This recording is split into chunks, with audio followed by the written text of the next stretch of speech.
Hello and welcome back to another video. This is a YouTube video that is literally years in the making. I am super excited to be bringing to you exploring a 150-year-old Bible.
So in this video, I will be combining shots of me talking here with you, also with shots of the actual 150-year-old Bible, which I do have in my possession, but I keep it in storage. So when I take it out, I have to be very, very careful with it. I won't actually be holding it up in this video, but I will show you some pictures and videos of the Bible sitting on a desk or a table. So a few years ago, when I was still living in California, a family member gifted my parents this huge old Bible and said, "Oh, I thought Jenna might really enjoy this." And so then it got passed to me and I opened it up and I was amazed. First of all, it is so old and so fragile, so you have to be really, really delicate with it. But it was amazing, like in terms of how it was made, just to think about that it was a Bible from history. So I immediately started researching it. It is the Nelson and Phillips Superfine Edition New Devotional and Practical Pictorial Family Bible, containing the Old and New Testaments, Apocrypha, Concordance, and Psalms in meter, translated out of the original tongues with all former translations diligently compared and revised, together with a carefully abridged edition of Dr. W. M. Smith's Complete Dictionary of the Bible and a history of all religious denominations of the world, history, translation of the Bible, and illustrated history of all books of the Bible, chronological and other useful tables, treatises, maps, etc., designed to promote and facilitate the study of the scriptures, compiled with great care from most authentic sources, embellished over 1,005 scripture illustrations, circa the 1870s. So I started looking for this, and I did find a similar looking book. It has a slightly different cover, but it's the same title page information from 1877, and I will pop that information up on the screen. But you can kind of see from their picture, the hardcover and the exterior itself is a little bit different than the one that I have, but it's the same information, the same interior. And so that leads me to believe that mine must also be from around the period of 1877. I think I had seen some search results say as early as 1874, but I can't quite be precise on that. Did do some research and I have it printed out below me, so that's what I keep looking at if you see me looking down. When I was looking up different editions, I found a few of them. Okay. The earliest possible publication year for the original printed edition of this Bible is 1873, with the latest possible publication year being 1879. And I did that by looking for specifically different editions of this Bible online, and I found various ones that all had dates in that range. So somewhere in the mid 1870s is most accurate. This edition is approximately 10.5 inches wide, 12.25 inches long, and 4 inches thick. And when I weighed it, it weighed a little over 12 pounds. It's a hefty Bible. To put this Bible historically into context, Laura Ingalls Wilder would have been 10 years old when this Bible came out, if it came out in 1877, if it was printed then. Her birthday was February 7th, 1867, making her 10 in 1877. So this is from the pioneering American era. The person who had given this to me had this in their family for obviously many a year. There are no writings in it. There is a section in there for like filling out a family tree, but as far as I could tell, there wasn't anything written in it to give specific information about the original owners of the Bible. So I did check for that, but it wasn't there. Some other notable people who were born in the 1870s that you might have heard of are people like Winston Churchill in 1874 and Albert Einstein in 1879. Some other historical events that took place around this time: the telephone. The first successful phone call made over the telephone was made by Alexander Graham Bell in 1876. Thomas Edison patented the phonograph in 1877 and invented the incandescent light bulb in 1879. Yellowstone was established as the first national park in 1872. The Great Chicago Fire occurred in 1871. And the era of Queen Victoria was going strong at this point, beginning with her reign in 1837 up until 1901. So this was right in the middle of that. So why was this Bible so big, and why did it include so many other things? This is such a fascinating look into the times, really, and showing you what life was like for people back then. Again, I love history. You guys know that. I write about ancient history, but genuinely, I just love learning about any type of history. If I'm not reading biblical fiction, I'm probably reading historical fiction. I love that. Historical movies, historical TV, that's like my bread and butter, my jam. I was the kid that asked to watch documentaries. That's the kind of person that I am. But again, just looking at this Bible, you can get a sense for how people lived back then and in that time. So obviously there's space for family records, there's space to record births, deaths, marriages, all of those kinds of things. Again, if your family had a family Bible, that would be the best place to do that, because it would be a sacred, revered book. It would be taken care of, and you would have this record in it. The care that was put into this, obviously this edition is falling apart, but what I have since learned is that it was very, very common for these books to be made out of high quality leather with thick embossing and gold stamping in them. These kinds of Bibles would not have necessarily been, your everyday, I'm going to get up, sit on the porch and do my devotional reading. These kinds of Bibles would have probably been displayed. They would have been kept in a place of honor in the home, and they often included, like I listed out, all of those extra biblical study notes and materials. When you think about the fact that, especially for pioneers traveling across the country in covered wagon, they probably wouldn't necessarily have had a lot of books. It makes sense that even the Bible was so many books in one, so that you had this resource. You can just think about the era of the circuit riding preachers, with the preachers that would travel around and try to care for a wide range of people geographically, to minister to different settlers and organize congregations from people that were geographically spread out before we really had towns and we just had people staking claims and farming remote areas of land. So when you think about it in that way, it's highly possible that pioneers and settlers might not have had a church within a reasonable distance that they could travel on a Sunday.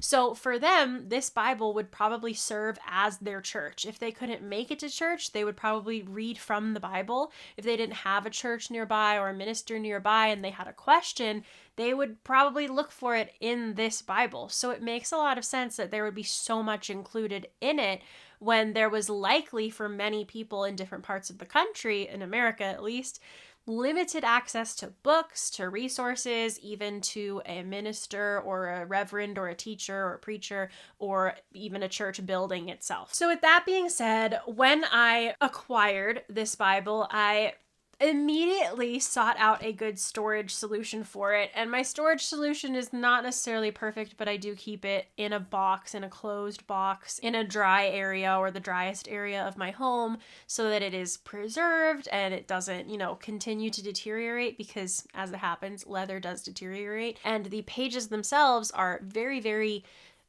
worn. Many of them are faded, but a lot of them are in really good, pristine condition. It just depends. And that's interesting too, to think about what was most used, most referred to, and is therefore in less good condition versus what is still pristine. So maybe it wasn't used or handled or touched as much. Really, just again, fascinating to put yourself in the mindset of who might have owned this Bible. Obviously, the Bible itself is a Bible. I know what it says because I have Bibles myself in various translations and forms. So when I decided that I wanted to photocopy this Bible, I photocopied it. I scanned every single page by taking pictures of it with my DSLR camera, because obviously I couldn't lift it up onto the scanner. And I took an individual picture and edited each individual picture of each page for just the front matter and the back matter. So the things like the tables and charts, the history of religious denominations, the history of the Bible, the cities, the animals, birds, reptiles, and insects of the Bible, all of those like extra things that it mentions, the devotional, the illustrations, all of that kind of stuff is what I photocopied, because I wanted to be able to look at it and read it and really absorb it without actually handling the Bible itself. So that is where we get to this, which is the photocopied edition of the 1874 Bible, 1870s Bible. I will kind of go through and show you a little bit of what is in here, but we have obviously the title page. I just adore imagining the kind of press that was used to print this. It's so beautiful. The lettering is stunning, but it does say that new devotional and practical pictorial family Bible containing all of those things. And it's just fascinating to look at and look through. They have a list of illustrations at the beginning that tells you on what pages all the illustrations are on, but they also have things like this beautiful the Lord's Prayer, which I believe that this is in color in the actual Bible, but it is like decorative, almost like how we would have like calligraphy writing today.